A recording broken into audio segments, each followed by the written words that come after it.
welcome to day 3 on the Yoke Epi Primary School project. Early in the morning, it's 9:03 just now, sun's up nice and high. The team have just arrived on site and they're getting stuck in. You can see behind me, climbing frame taking shape around the other side. Is the shade netting going in and the fence. I'm standing right here by the beginnings of the fence. Again, making loads of progress, but I just wanted to reflect upon what came up last night. We had a really good review last night and a tough decision to make as well. We were working late into the evening. The sun goes down at about 6 o'clock and we have about 7 o'clock, and we have a lot of work to do in the evenings, even when we get back to camp. And we had to make a call on whether we welded the last few bits of the climbing frame and painted it before last night. And there was it's a real complexity to that decision, because some people wanted to get back and get cleaned up a little bit. It had been a really long hot day. Some people really wanted to finish the work. We had differing bits of information from our technical experts. You know, the welding was going to take 5 minutes, or was it going to take 30 minutes? The painting would take 20 minutes, or would it take an hour? And we were faced with, or the two leaders who were in place yesterday afternoon were faced with the challenge of deciding how do we conclude this? How do we make a decision on this with only a few minutes to go?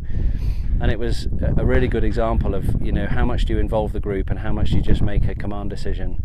And I was reminded of the model which we talked about last night, where you can either decide and announce as the leader and just make a judgment call and use a sort of very didactic approach.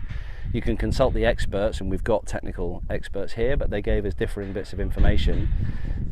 You could ask and consult some of the members of the team and see what they think.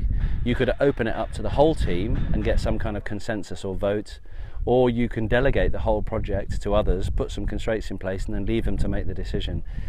And we became very aware that there's no one style works in every situation. Sometimes you're going to have to make a decision and go with it. You have to use your authority as the leader to say, right, this is what we're doing. But then there are other occasions when you need to consult the group, because when you consult the group and canvass opinion and get a consensus, you have maximal levels of inclusion and then maximal levels of ownership, which is going to make the decision far more likely to stick and be lived out by the members of the team. So it comes up time and time again, especially on a complex project site like this, but also in work projects. The decision-making process, it would be very easy to stand in the middle of that group and just tell everybody, do this, do this, do this. And our group are not taking that approach. They're trying to use their flexibility of leadership style to sometimes consult and really ask the group, what do you want? How far do you want to go? What should our deadlines be? But at other times, they're having to make the decisions for the group. And I've really enjoyed watching them experiment and play with those different decision-making styles.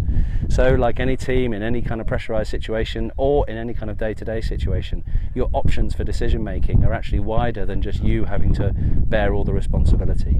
It ultimately will be your responsibility as the leader.